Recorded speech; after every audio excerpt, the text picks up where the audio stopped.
Hi, Cherry. Good afternoon, Jean.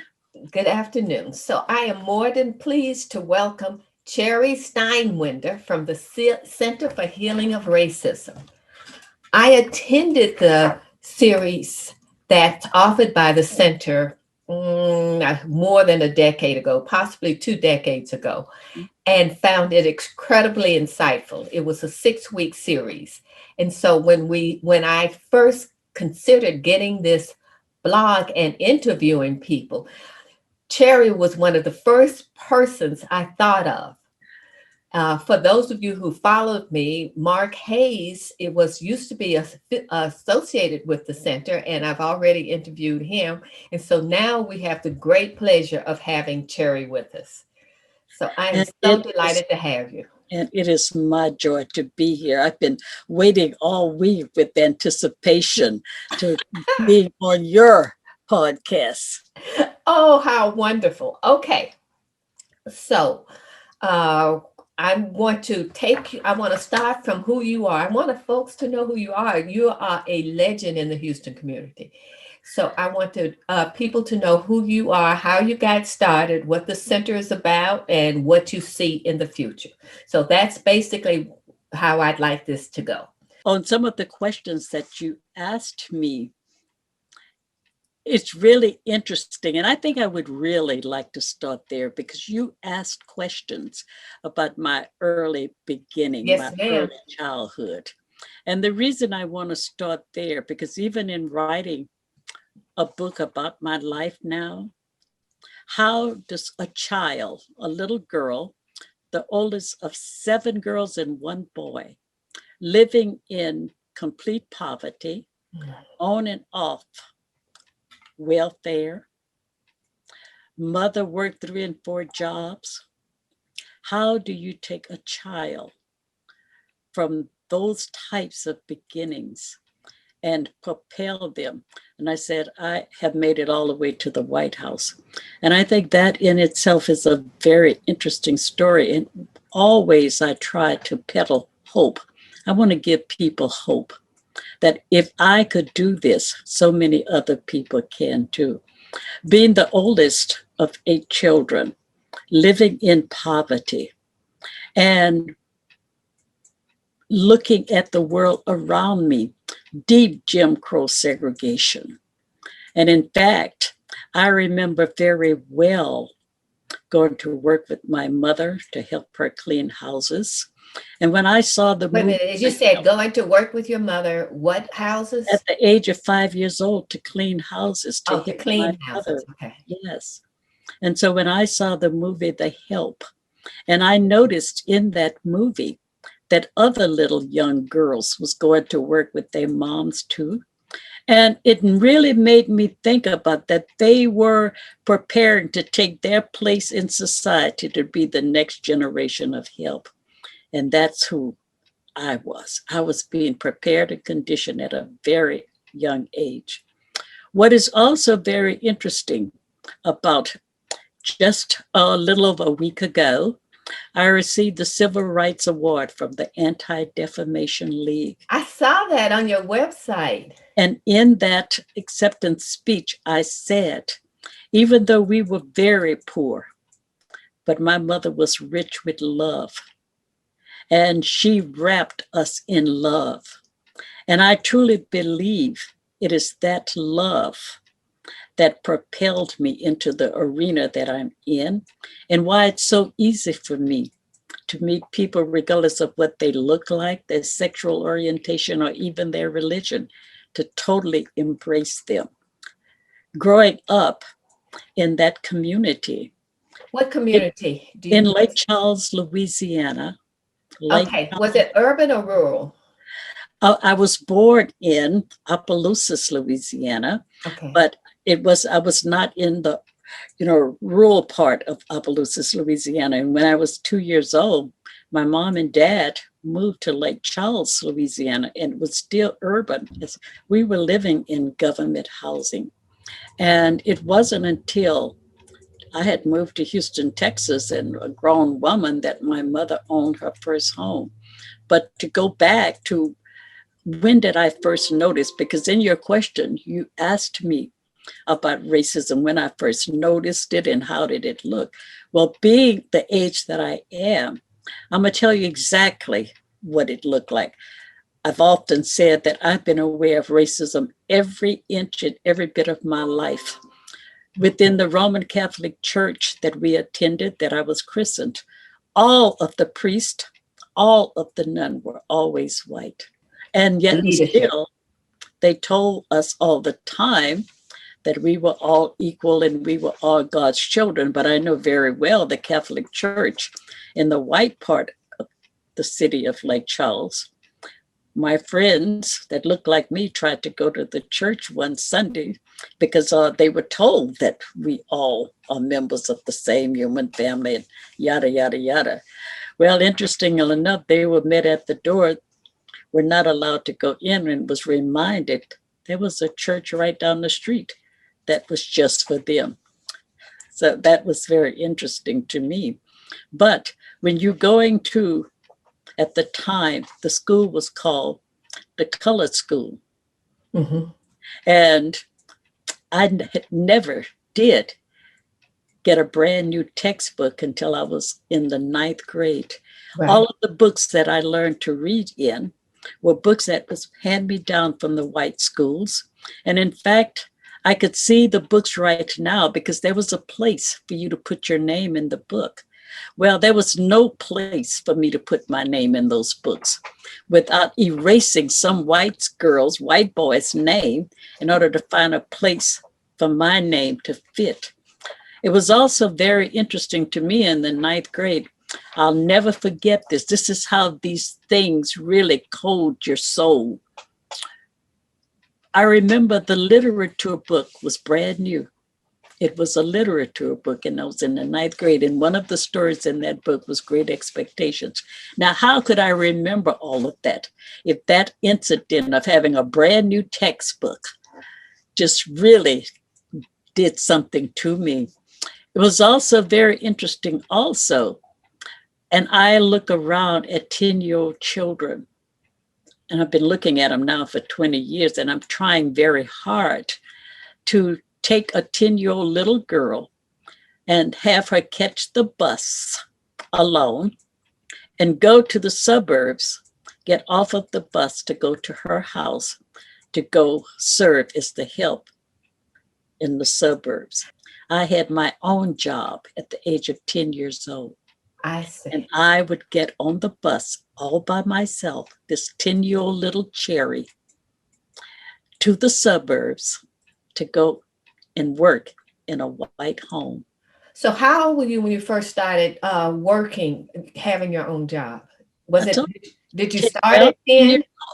I started having my own jobs at 10 years old. At 10 years old. But before that, I worked during the summers with my aunties in Opelousas, Louisiana, picking cotton. Oh, So you I know how humiliating cotton picking can be. I know how humiliated it is to have a truckload of Black people being picked up on the street corners in the dark of morning, as many as you could pack onto a truck, drive to the cotton fields and get out to work for $3 100 pounds of cotton. And I only picked 100 pounds one time, which meant I only made $3 one day, and that's from sun up to sundown. I picked cotton in the summer during cotton season. Okay. The other jobs was after school on Saturdays. Okay. So one of the things that I know very well, I know hard work. I don't shy away from work because all of my life, that's what I knew, hard work. But in looking around Lake Charles, Louisiana, it wasn't just the schools. A lot of it was also trying to go into department stores to buy clothes, to buy schools, which you were not allowed to try on.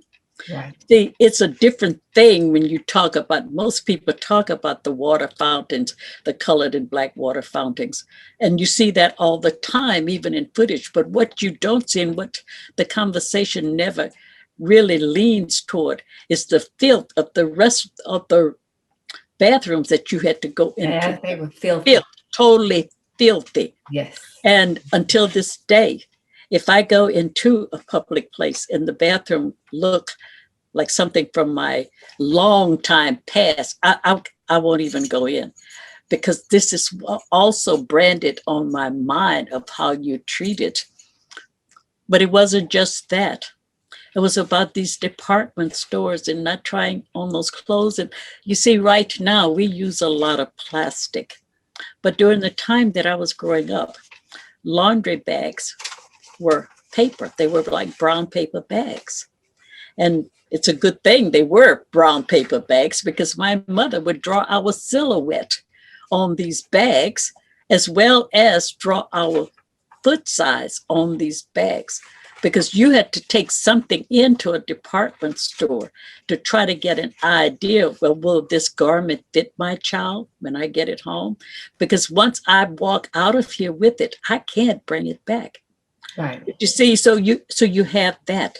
But then you have something else that was really very disturbing, and it took me a long time to deal with this because of Louisiana, because of its history of being owned by the French, because of a lot of the French aristocrats would take Black women as their mistress, put them up into houses. They would have children by these men, and these women were allowed to own slaves because of the history in this country. There were so many white colored looking Negro people in the neighborhood that I grew up in. So when you're fighting white racism on one hand and you're fighting internalized racism on Yes. the other hand, so you see, so you're dealing with that as well. You see light-skinned boys that look more like Tony Curtis and, you know, white movie stars, Robert Mitchum and Kirk Douglas at the time, they would never date me because I was too dark. You mentioned the term internalized racism. I have to say, when I went to the center, when I went to the series and saw internalized racism was one of your modules, I was so excited. But for those who do not know what that is, would you please explain it? Internalized racism, when the targeted groups have all of the negative information, the stereotypes, the caricatures, everything negative. And we are flooded with the images, we are flooded with words that cause us to hate ourselves. This is one of the things that racism did very well, was to teach us how to hate ourselves. And in teaching us how to help ourselves, to hurt and hate ourselves, internalized racism sounds like a kind of cute little term, but what it really boils down to is self-hate. So, yeah, so connect that now with the colorism that you were talking about with the light-skinned people. So how does internalized fit in with the children of the white slave owner and the Black woman mistress that they put up? Make that connection. So to be able to look at the internalized racism, why those boys did not date me, why all of the positions of power, so-called power, like being the drum majors or the homecoming queen at the football games, and you know, all of these women were white looking. All of them had colored and Negro on their birth certificates. But yet and still, because of our own self-hate under colorism or pigmentocracy, we started hating anything that is dark. And see, I was just a little too dark. But at the same time, to be able to know that women that took great pride in their skin color, even though they were raped by white men, and this is the reason that they were the color they were and the texture of their hair. But see, that was something to be proud of, because the closer you can get to whites, the better you are. And that's how that whole internalized racism plays out within our life. And I used my life as my early years, but we still doing that right now. Oh, That yes. self-hate still exists right now. And I see it being played out all the time. So that's something that for me, it really, you were very interested in learning about it in attending that module. Well, I feel with all my soul it has helped me so much because the way it played out also, I couldn't wear red lipstick. You see, I have red lipstick. I remember that when we I could, couldn't wear red lipstick. I and I forgot wouldn't wear about red that. clothing. I wouldn't wear red That's clothing right. because it made me look like those lawn jockeys that was sitting on the front lawns of white people. So I wouldn't wear red. And when Oh, I I didn't know first that. Okay. started this organization, they told me that red was a color that played well to the camera. So whenever there was an interview for television, they would tell me to wear red. I didn't own anything red. I had to go out and buy red clothing just to play to the camera. It was also played out for me is that I didn't do watermelon. I didn't eat watermelon. And for the longest time, you see, I thought that was a cherry thing. Well, cherry, you don't eat watermelon. No. But the interesting thing of it is, I had nothing against the taste of watermelon, nothing at all. But when I tried to eat it, the psychological damage, I couldn't digest it. I couldn't hold it down. So I had to work on that. And so, as I said before, I thought for the longest time that was a cherry thing.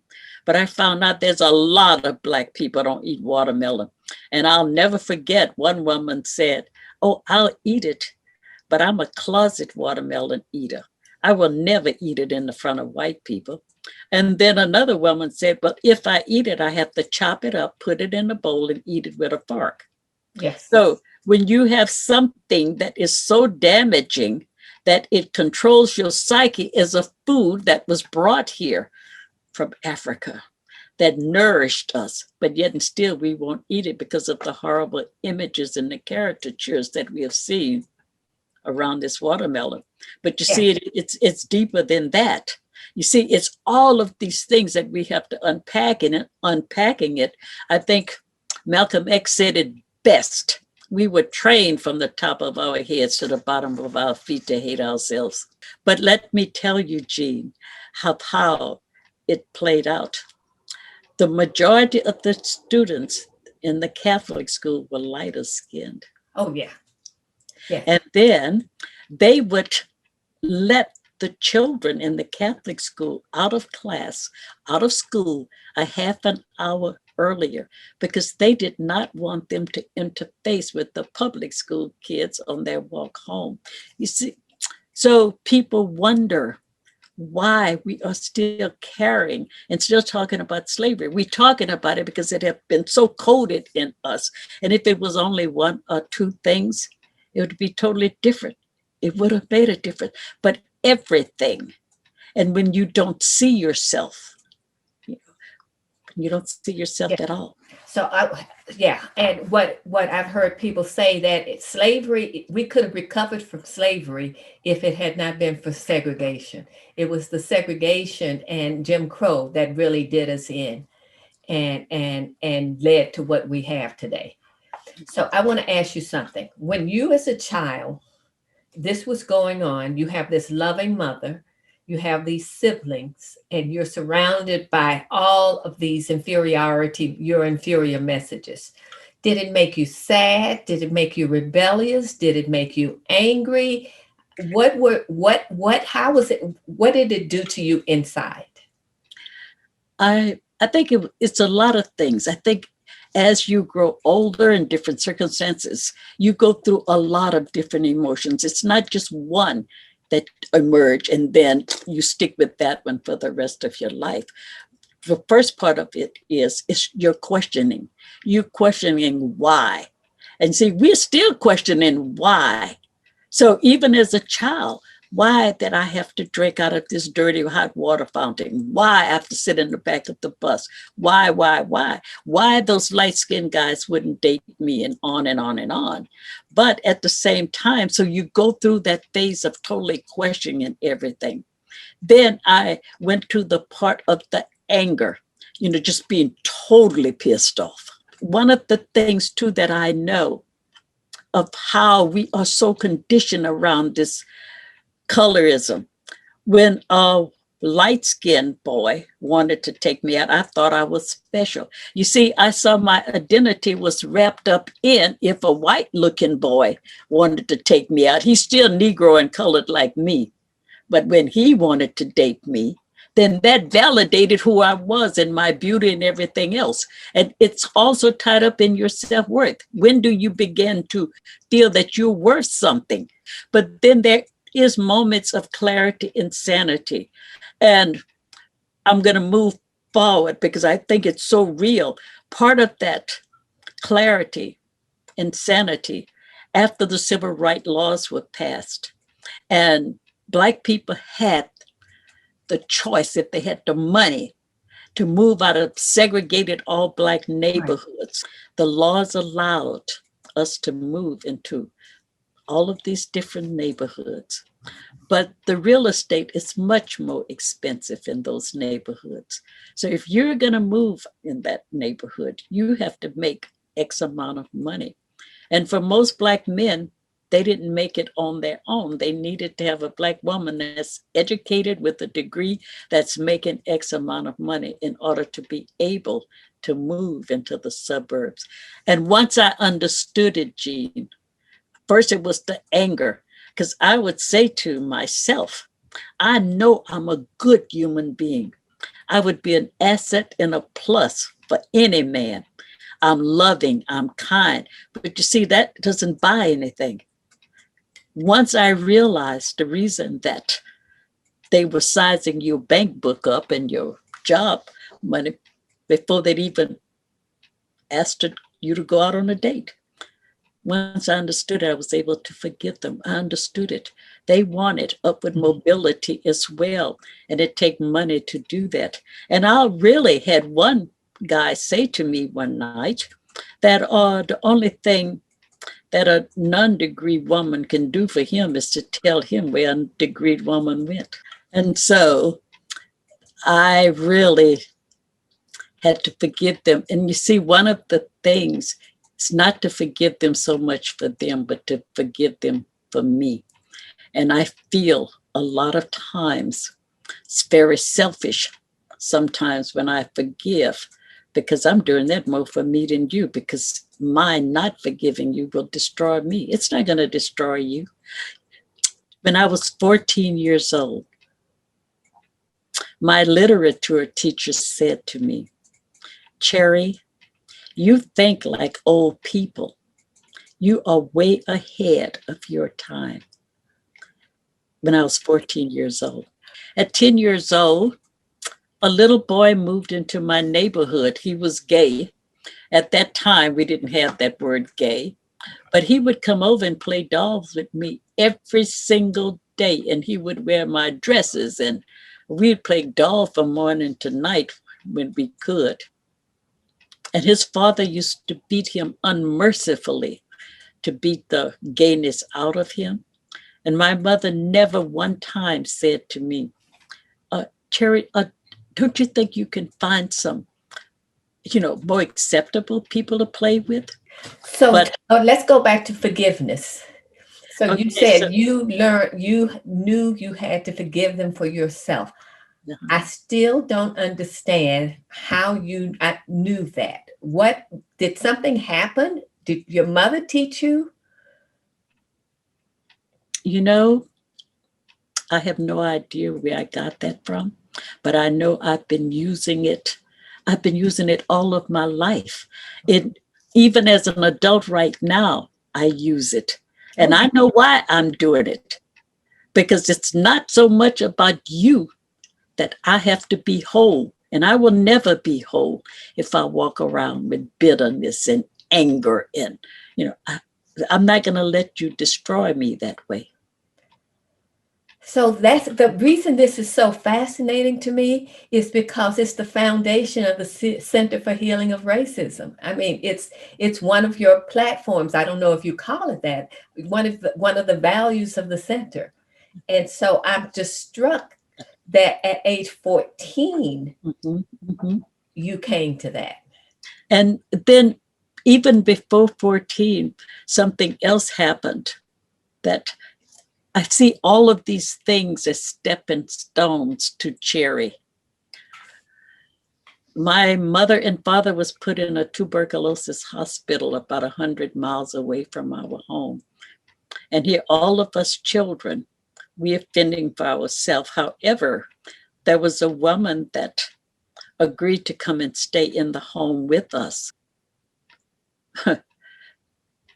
And while my mother and father was in the hospital, and I was probably 8 or 9 years old, 7 years old, I spent the majority of my time, my free time, making gifts. So whenever an adult would go to the hospital to see my mother and father, they could bring gifts to all of the people at the hospital. You did it for everybody? Yeah. I was coloring and cutting and pasting out of books and magazines and making things and sticks and stones and everything else. But at that age, I already had that compassion for other human beings. That's totally fascinating. And the other part of it too, because I had a child and my baby died of leukemia. And when my baby died, right here in Houston, Texas, at Texas Children's Hospital, I wanted so much to do something for other children, but I had no nursing degree, and all of that. So what, could I do? But I've always championed the underdog, and I've always had this type of heart. The other thing too, it's making me, this interview is making me tap into things about who I am and myself. And one of the things that I am thinking about, this giving Cherry, the need to give, there is another part of that. I came to the realization that there's nobody on this planet better than me. But I'm not better than anyone else.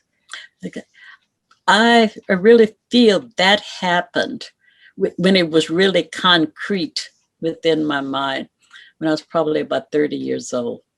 And I'm going to tell you how it came, but let me back up a little bit.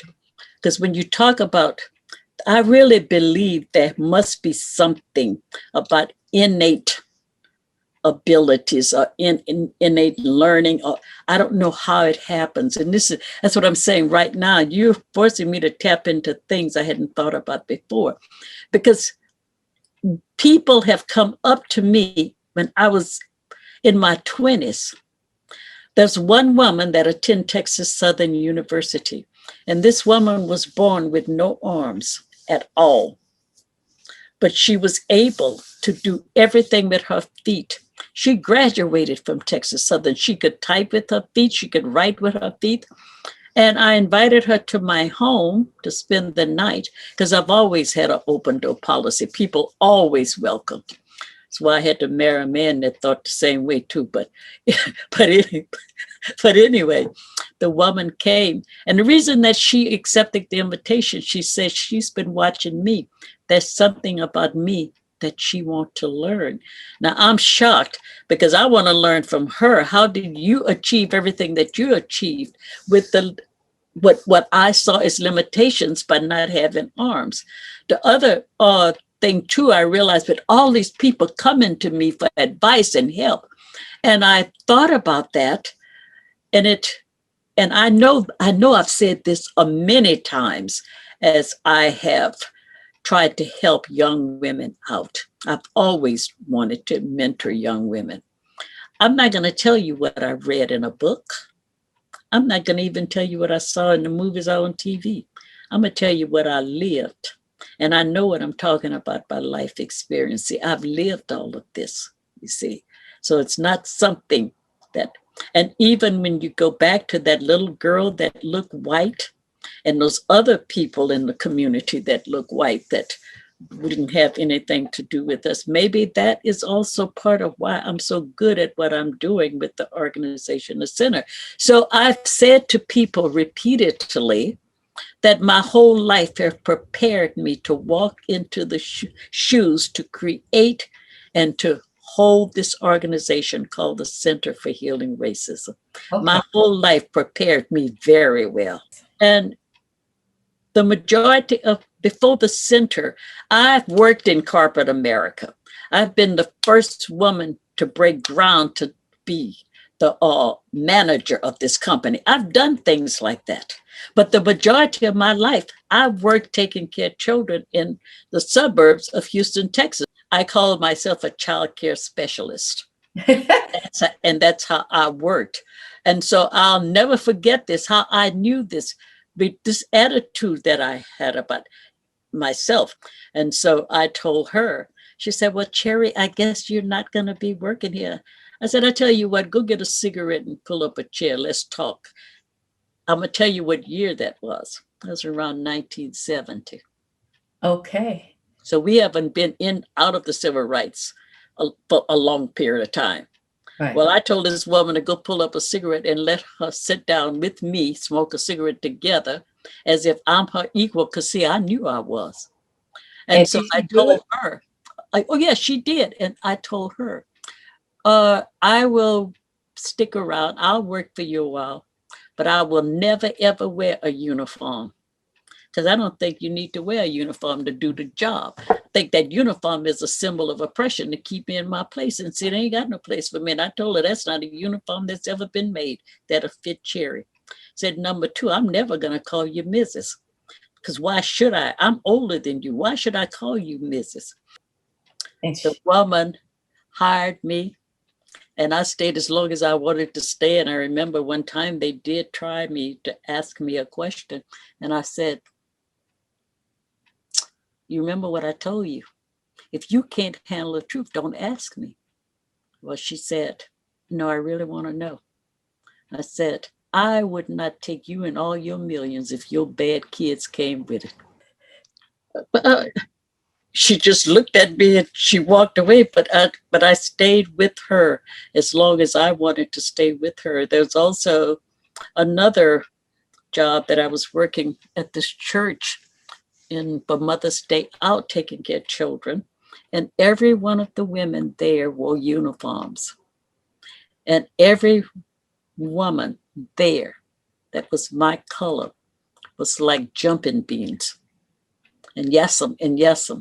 But see, that's not who I am. I ended up being the first person to ever be the supervisor over that nursery. And I hired and fired people.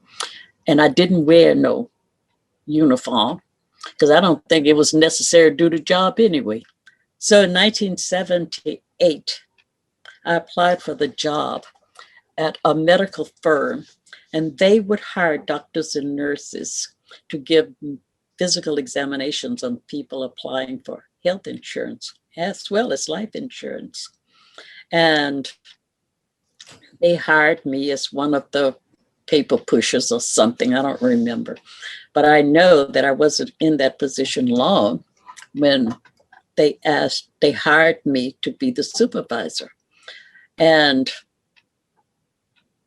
interestingly enough, the supervisor before me, white woman, had a major breakdown on the job. And I called her into my office and I counseled her and told her that her behavior was totally unacceptable for the staff watching her and all of this. But long and short of that story, she quit and they offered the job to me.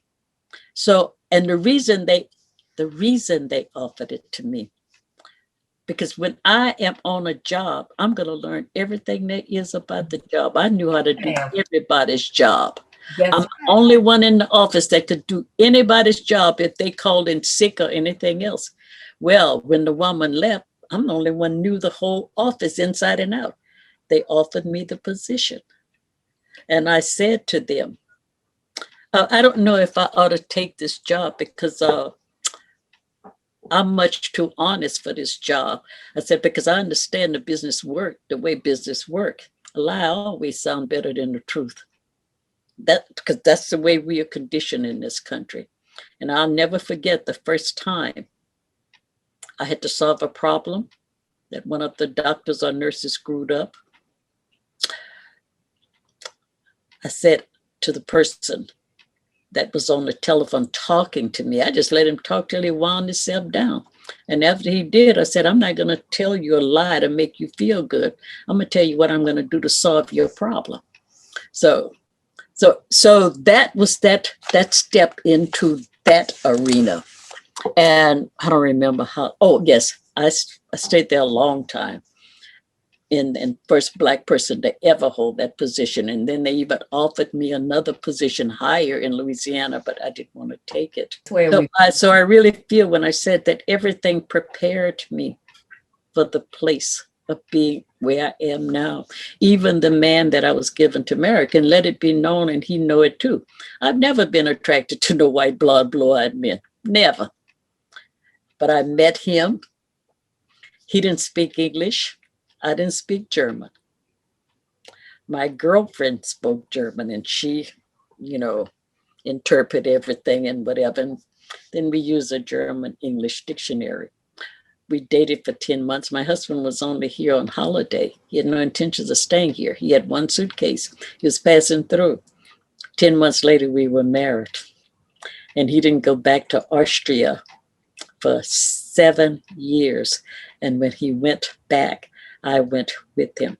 So interestingly enough, to be able to know who I am, number one, whenever I started doing dialogue racism, I would never put my husband out there in the front. I didn't want nobody to know that until later. I wanted them to know me because I don't want to be validated by who I'm married to. And number two, this whole notion in this country, when a white person marry a Black person, a white person is marrying down. Black person is marrying up.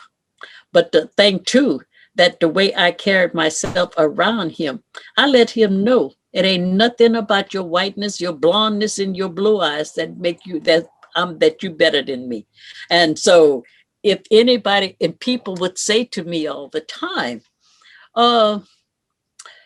you're lucky to be married to him. I say, hell no, he's lucky to be married to me. There we go.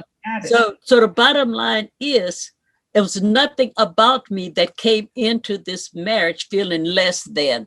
And so my saying that I would use all the time, never higher than you, darling, but always by your side.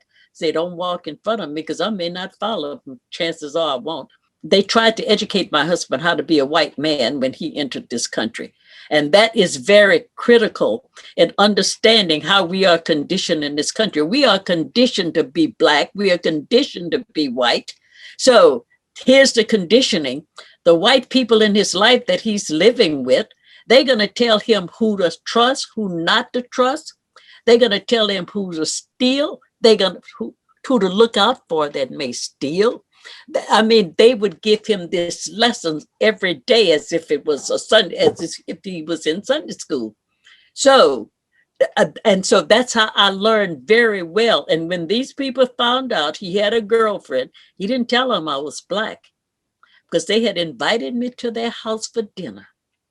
And the day I was to go to dinner, he told them I was Black, and they told him, don't you ever bring a Black woman to this house. And I mean, just all of this other stuff. So to go back to what I was saying earlier, that everything about my life prepared me to be in this position. I get that. If I would have been the type of person that didn't know my own self-worth and felt good about myself, I could just let him take advantage of me left and right. But no, that's not who I am. Okay, so I'm a romantic at heart. I got to understand, you meeting this man, y'all can't even talk, but there was something that was instantaneous. Just spend just a little bit of time on that, because I know I'm not the only romantic person who's going to hear this story and wonder how in the world you pull that off. Now, I am really a romantic, Jean. Let me tell you. My girlfriend my German girlfriend invited him to her home for dinner. And we had already met him We met him together at a garage sale. We were having a garage sale, and he came to the garage sale with the family that he was living with at the time, on holiday, remember, Right. just passing through. Well, she heard him talking. So she started speaking German with him, invited him to her house for dinner. And the night that he was to come, she called me up and said, Cherry, why don't you come over? Because Ziggy is coming over. I said, I don't want to come over and meet Ziggy. I'm going dancing. So, and she just kept begging me. And I said, okay, I'll come over. But I had no intention because I told her I'm not attracted to Ziggy at all. I went over to her home, and it wasn't very long that after dinner, I invited him to go out to coffee at a coffee shop. Well, he said he was able to say this. After 5 minutes, I have no more words. He was able to some way let me know, understand why are we going out to coffee? I won't be able to talk to you no more than 5 minutes. Right. That's what I'm sitting up here thinking. So we went to a coffee shop. About 2 hours, we were there talking. And if you would ask him right now, how did we communicate without a language? We don't know. We don't even know what we were saying. So the bottom line is, what is really interesting with this whole thing, and I am really a very, very much a romantic. He's more solid on the ground than I am. I flies. But interestingly enough, he had this girl asked me if she would if I would teach him English. So that put us together in each other's Okay. space Okay. because I'm the English But teacher now. but by that time the deal was struck when y'all. But wait. So now I'm teaching him English, and he said to me, he wanted me to teach him flirt words so he can flirt with me. Oh, he said that. And I said to him, I don't have to teach you flirt words because every time you look at me, your eyes are flirt with me. I don't have to teach you the words because all your mannerism is doing that. Because what we do in the charade we call dating. I think that's very important. Say that again. In this charade Okay. we call dating. Yes, the When I was 33 years old, I realized I didn't like dating. Right. Because it ain't nothing but a game. I'm going to try to be all that I could be to make you think I'm all that. And the person is doing the same thing. You end up married and you can't keep up that charade. So you end up divorced. And that happens all the time. Yes. So I had to understand from who I am. Cherry, who are you? And once I tapped into who I am and what I wanted because of who I am, whenever I would meet a guy with the possibility of dating, I would ask him 5 things. And I asked him the same thing. Number 1, do you drink alcohol? Do you smoke cigarettes? Do you have children? Have you ever been in a war zone with the possibility of killing another human being? I don't think you ever come back from that. If you have any children, I'm too selfish. I'm too tied up in myself. I don't want you to be over there with your children where I know you should be because I'm too selfish. I want you right here. So why should I get tied up with somebody with children? And so I asked these questions, Jean, because I knew me. And I'm not going to pretend to be something I'm not, straight up. Right. He told me, I don't smoke, I don't drink, I ain't never been in war, but I ain't never been loyal to no woman in my life, not even my first wife. He just said that. And what did you do with that? That's some interesting piece of information. Now, you know what I did with it? I thought about it. I said, God dog it, this guy sure is honest. I said, I'm going to play this hand because what I have been used to, boy meet girl, And boy is trying to be all of that in a bag of chips. And then all of a sudden, boy go, oh, baby, you know I'm not going to look at nobody but you. You know you're the only one. And may have something else on the side somewhere.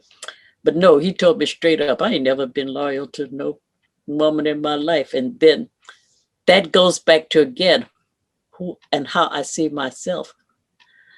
I just said to myself, I'm going to be, oh, he said, and I don't want a girlfriend in the United States, and I don't want to get married.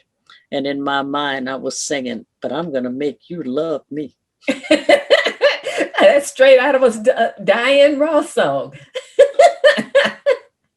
And I am serious. That's exactly what happened. So now we playing this dance that is played out in this country. I'm out in the street walking around, people looking at us like I'm crazy or we crazy. You go shopping, they following me around and he's looking at them, following me around. You know what we go through in the United States. Sure. Well, then here comes my girlfriend. She's white. Her name is Jackie Cole Newberry. If you look at the link, I'll send it to you. You can see my husband's picture, our wedding picture and everything else. And you'll hear Jackie talking. Jackie, white and blonde. Said, we need to do something about racism. I said, I don't want to do nothing about no racism. Been there, done that. Didn't want to have anything to do with that. But she wouldn't take no for an answer. She kept pushing me and I kept telling her, I'm too old, I'm too tired, been there, done that. Well, the long and short of it is, in order to get her off of my back, I said, okay, I'll do something about racism. I had no intentions, Jean, of doing anything about racism. And so I just said, gee whiz, well, all we're going to do is sit around each other's kitchen table and talk. And we're going to have honest conversations around racism. And what really hurt me in the very beginning, because my girlfriend, she's still in my life. We've been in each other's lives over 40 years. I helped her raise her two boys. And in fact, this year, both of them have been to my house for lunch. They live in Portland, Oregon, but they have, every time they come here to see her, they have to come and see Mama Cherry as well. But it was so interesting for me. She said to me, Cherry, why is it you've never felt comfortable enough to tell me what life is really like for you as a Black woman in this country? Wow. And when she asked me that question, Jean, it's as if she had stabbed me in my chest, because I want to pretend. You know, we go through these phases. So now I'm all good. I'm all good and everything's all good.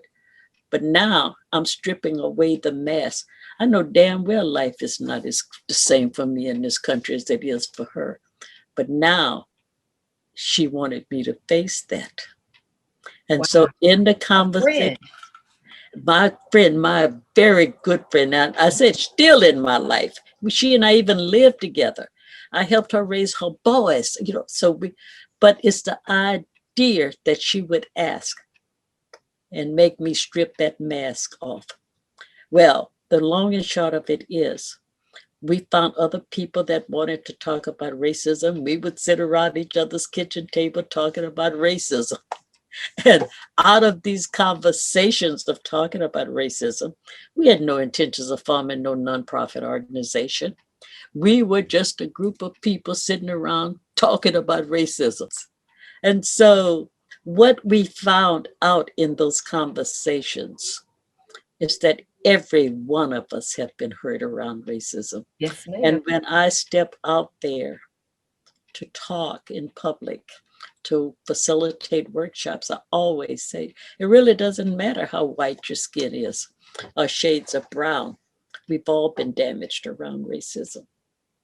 But the interesting thing about that is, for most white people, they've never even thought of it, that how they've been damaged around racism. And it's easy for them to see how we've been damaged around racism, but it's not that easy for people of European descent. So how have white people been damaged about racism, around racism?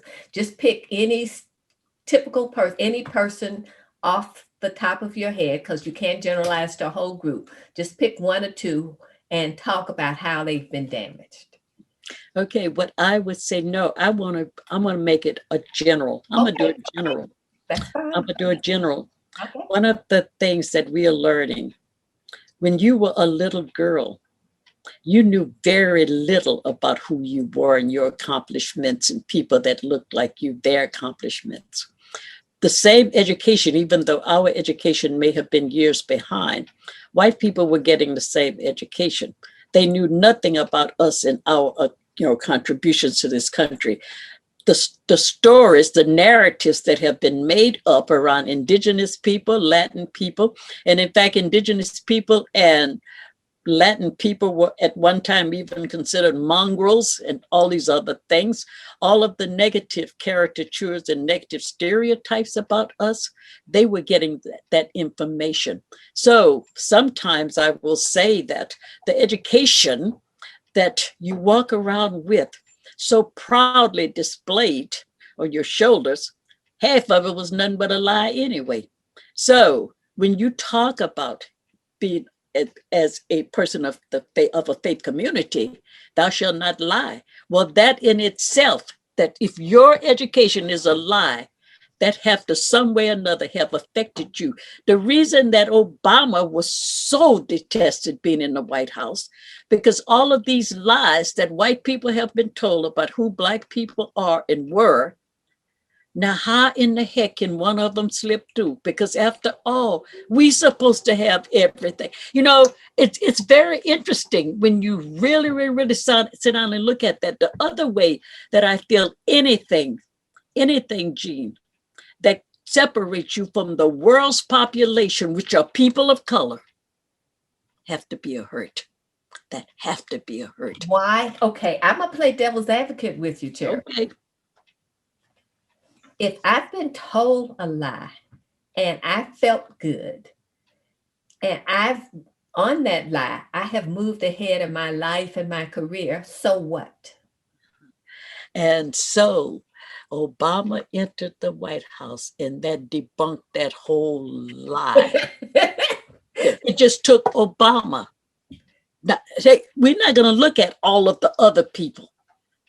And in fact, to be able to look at this, well, how did one of them slip through? They're not supposed to be there because I've been told A, B, C, and D. It's a whole lot of things. The truth have not been really told. And we are just getting to the place of, peeling away the layers of that onion. The same thing with slavery.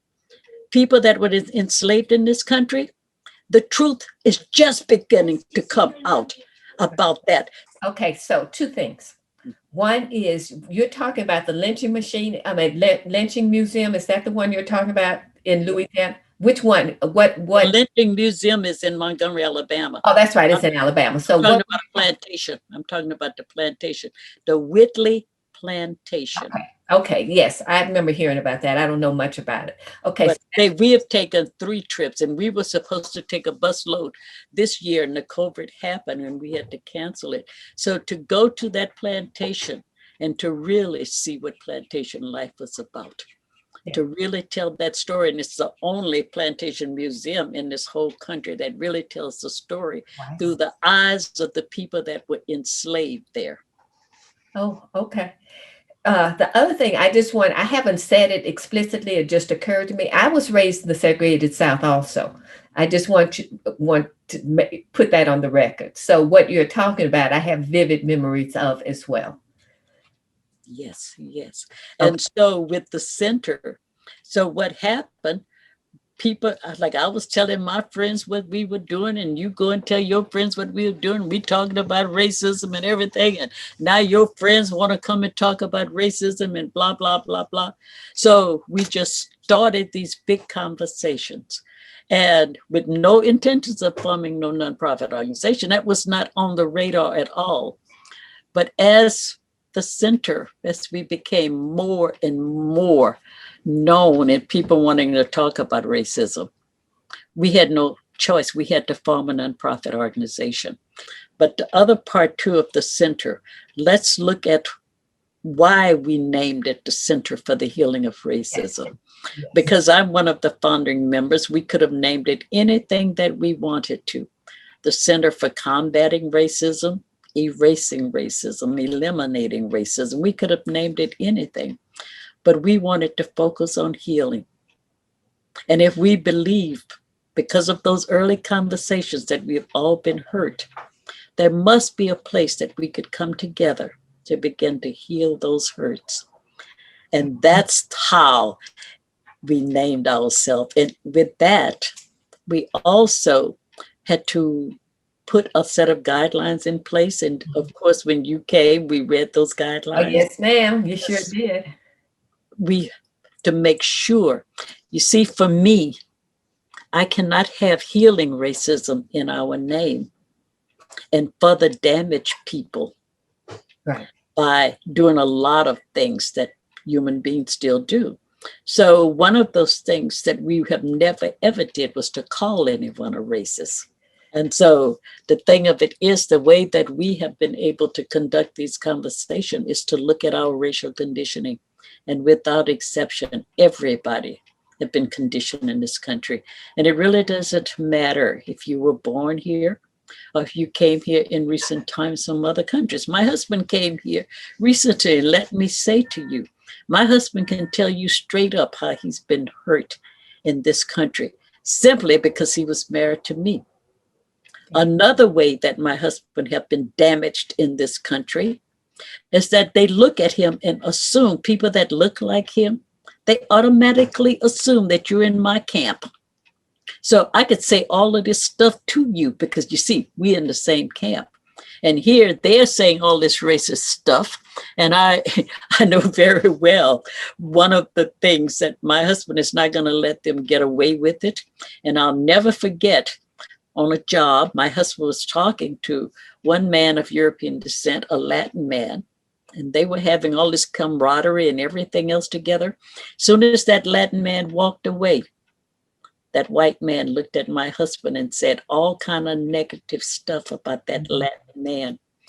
But you see, my husband had the last laugh because when the man came back, my husband told him everything that the white man said about him when he left. So that's what we've been doing all of this time. We've already traveled to 45 states. We worked in 2 countries, Canada and Austria. And it's very interesting to go to Austria and talk about racism when you have no Black population. But I started to talk off with sexism and how I noticed the sexism in Austria.